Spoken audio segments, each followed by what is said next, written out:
રાજકોટમાં વધુ એક ગેંગ સામે ગુસ્સેટોક હેઠળ કાર્યવાહી કરાઈ। બી ડિવિઝન પોલીસ વિસ્તારમાં ઇબલા ગેંગ સામે ગુસ્સેટોક લગાડવામાં આવ્યો। બે મુખ્ય આરોપી જેલમાં, અન્ય 4 આરોપીઓની અટકાયત।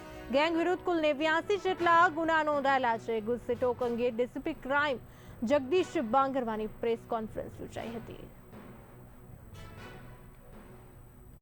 माननीय सीपी सर ब्रजेश कुमार दासर અને additional CP sir Chaitanya Mandlik સરની સૂચના અને માર્ગદર્શન હેઠળ રાજકોટ શહેરમાં વારંવાર ગુના આચરનાર અને ભયનો માહોલ ઊભા કરનાર ગુનેગારોને દરેક રીતે તોડી પાડવા માટે રાજકોટ શહેર ક્રાઇમ બ્રાન્ચ દ્વારા ઝુંબેશ હાથ ધરવામાં આવેલ છે।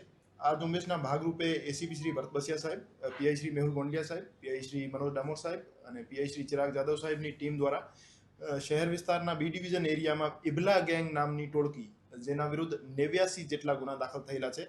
એમાં 4 ખૂનની કોશિશ, 5 લૂંટ અપહરણ, 11 રાયોટિંગ, 1 છેડતી અને 29 મારામારી અને બીજા પ્રોહિબિશન અને આર્મ્સ એક્ટના ગુના દાખલ થયેલા છે।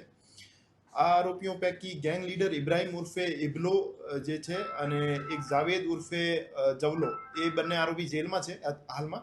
અને આ સિવાયના 4 આરોપીઓ સલીમ ઉર્ફે સલિયો, મહેબૂબ ઉર્ફે મેબલો, અશરફ અને લખન હાલ ક્રાઇમ બ્રાન્ચના શકંજામાં છે।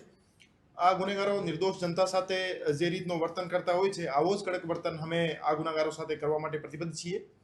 રાજકોટ શહેરમાંથી ગુનેગારોને સાફ કરવાની આ ઝુંબેશ આવનાર સમયમાં આક્રમક રીતે ચલાવવામાં આવશે અને આવનાર અમુક દિવસોમાં બીજી 3 ગેંગ વિરુદ્ધ જીસીટીઓસીની કાર્યવાહી કરવામાં આવશે।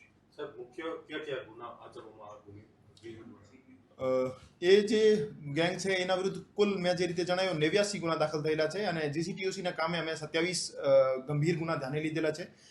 ગુનાઓની વાત કરીએ તો એમાં 4 અટેમ્પ્ટ ટુ મર્ડર છે, લૂંટ અને અપહરણના 5 ગુના છે અને 11 રાયોટિંગના છે, 1 છેડતીનો અને 29 મારામારીના ગુના છે।